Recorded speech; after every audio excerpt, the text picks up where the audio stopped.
Timeline, 5000 ans d'histoire, Richard Fremder. Vous avez parlé tout à l'heure de près de 500 000 personnes disparues. Certains parlent de génocide.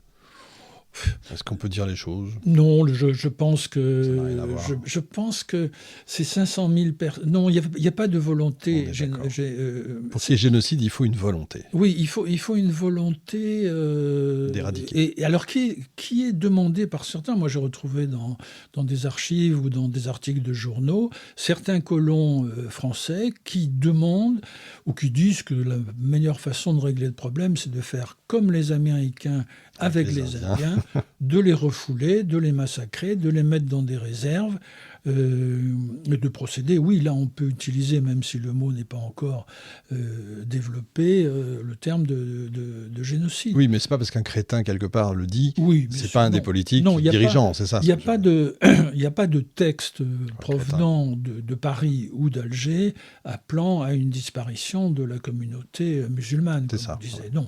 Non, il y a l'effet des combats. Il y a l'effet des famines.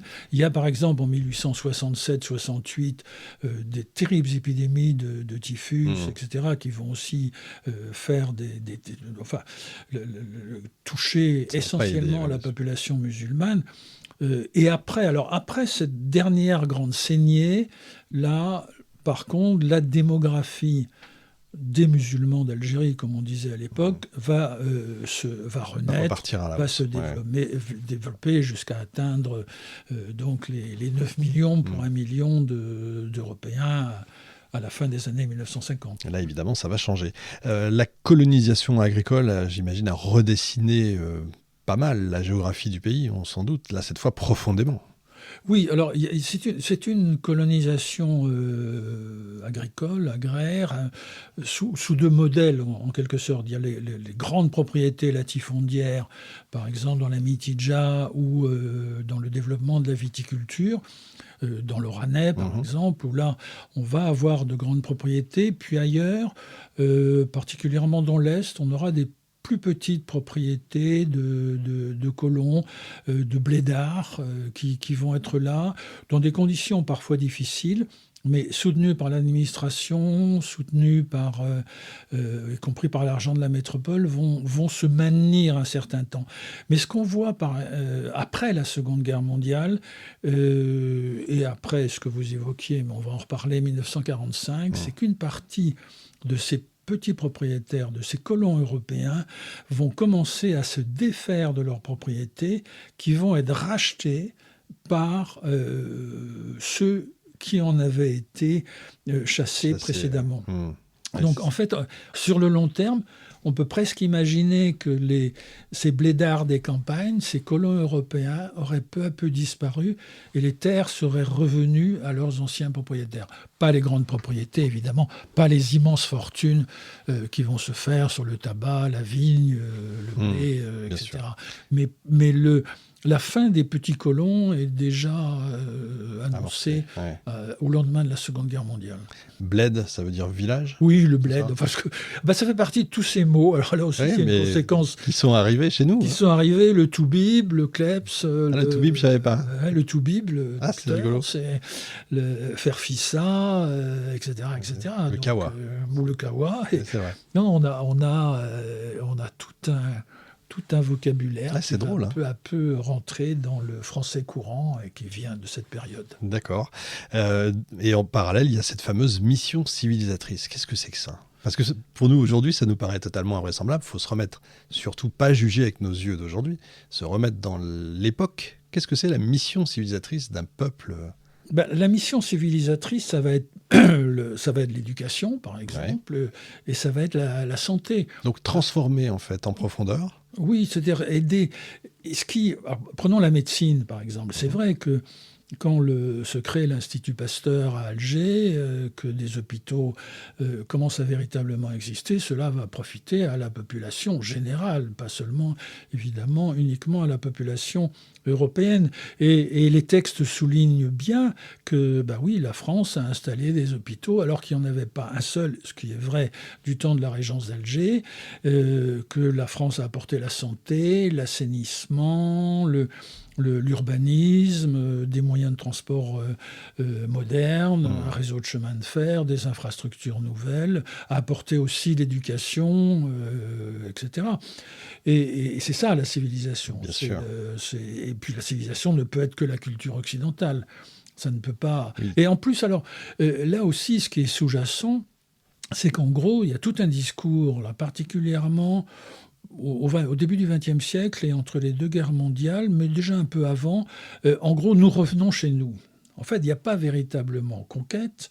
On reprend ce qui a été enlevé à la civilisation romaine à laquelle nous appartenons par la conquête arabo-musulmane. C'est-à-dire, on voit bien comment cette idée existe, que finalement, en gros, les Gallo-Romains reviennent dans ce qui était dans la civilisation à laquelle ce pays appartenait autrefois, et donc ils sont légitimes à être présents. Et on voit par exemple se développer un peu partout justement une restauration du catholicisme et du christianisme romain. Ouais. Donc on va vénérer Saint-Augustin à Annaba, enfin à Beaune à l'époque, et on va construire sur les anciennes ruines romaines, sur la colline la plus importante, une grande basilique dédiée à Saint-Augustin. Et pour que ce soit encore plus affirmé, on va demander un morceau de relique à Pavie, en Italie, puisque Saint-Augustin, le corps avait été amené ensuite, enfin au 5e siècle, en Italie. Donc, pour légitimer encore mieux la présence d'Augustin à Annaba, on va avoir une relique dans une châsse liée toujours à un morceau du corps de Saint-Augustin. Et on va développer un peu partout, et là, évidemment, l'apport italien et l'apport espagnol est important, des pèlerinages, des lieux saints, etc., qui vont... là, on a aussi beaucoup de témoignages, par contre, heurter beaucoup les musulmans dans un certain nombre de lieux, quoi. On peut imaginer. Il y a deux moments qui qui me semblent charnières, en tout cas des tournants importants, parce que tous les moments sont charnières, évidemment. C'est le décret Crémieux, qui doit commencer un petit peu à frustrer, et le mot est faible, les musulmans. Et puis la Première Guerre mondiale qui est là, c'est un vrai choc, il y a un vrai tournant en fait. Oui, alors pour ce qui est du décret Crémieux qui accorde la citoyenneté française à la communauté juive, c'était déjà une revendication de la communauté juive d'Algérie. J'avais été frappé par exemple, puisque nous parlions du voyage de Napoléon III en 1865 en Algérie, à Oran, la communauté juive va faire une sorte d'arc de triomphe pour l'empereur en demandant la citoyenneté française pour les Juifs, qui va être effectivement réalisée, mais elle commence à être... la réflexion est là, quoi. Elle est en gestation. Elle est réalisée, comme on le sait, en 1871.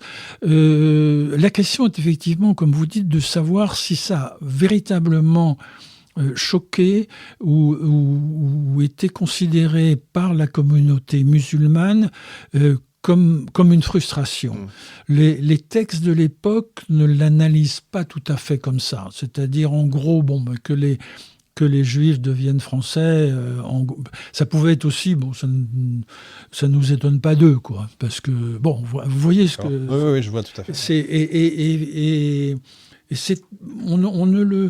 On ne le perçoit pas spécialement quand même chez les notables musulmans. N'importe comment, une grande partie de ces notables musulmans ne souhaitaient pas non plus spécialement la citoyenneté française, puisqu'ils conservaient leurs droits coraniques, etc.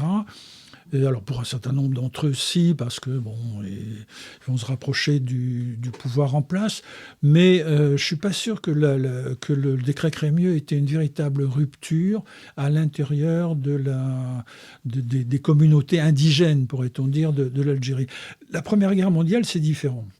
Parce que là, vous allez avoir des dizaines de milliers, centaines de milliers, dizaines de milliers, de combattants musulmans qui vont découvrir une autre réalité. C'est-à-dire qu'ils vont découvrir une France métropolitaine où ils sont nettement moins soumis à une forme de racisme ordinaire que dans l'Algérie française, qui n'ont pas le sentiment de ces petits moments d'humiliation quotidienne qu'ils avaient dans leur vie civile. Et en plus, ils vont être valorisés comme troupes militaires et recevoir quand même, après la Première Guerre mondiale, un certain nombre de reconnaissances. D'abord, certains d'entre eux pourront accéder à la citoyenneté française, et puis un certain nombre de gestes symboliques, comme la construction de la mosquée de Paris, etc. Donc là, découvrant un autre univers et commençant à voir que peut-être une autre reconnaissance s'avère possible, tout en n'étant pas accordée, puisque finalement, en fait, la myopie politique des Français d'Algérie, à chaque étape, on le voit aussi après la Seconde Guerre mondiale, on le voit à l'époque du Front populaire, ce personnel politique, essentiellement Algérie française, ne comprend pas les virages, ça n'aurait peut-être rien changé, je n'en sais rien, qu'il aurait fallu prendre. C'est-à-dire, il y avait vraiment, après la Première Guerre mondiale, quand même, comme le souhaitaient du reste certains des plus lucides des Algériens, et encore des plus lucides à Paris, qu'il fallait changer les choses. Mais ce personnel politique algérien d'Algérie française est resté crispé, quoi. Donc les quelques possibilités qui auraient pu exister de faire accéder à la citoyenneté française à un moment où justement ces musulmans d'Algérie la revendiquaient, dans les années précédentes, un peu moins, mais après la Première Guerre mondiale, oui, bien, ça donne naissance aussi à toute autre chose.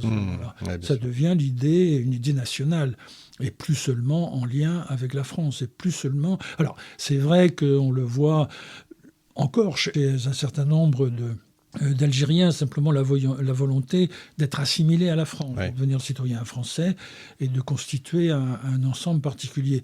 Mais chez d'autres, on est déjà, vous évoquiez Messali Hadj, ou les oulémas algériens, on est passé dans autre chose. Ce qui est dit, c'est que ma religion est l'islam, mon pays est l'Algérie, et ma langue c'est l'arabe. Et ça commence à naître au fin des années 20, début des années 30, et ça ne quittera plus, ce sera la revendication qui va mener ensuite jusqu'à l'indépendance. Timeline, 5000 ans d'histoire, Richard Fremder.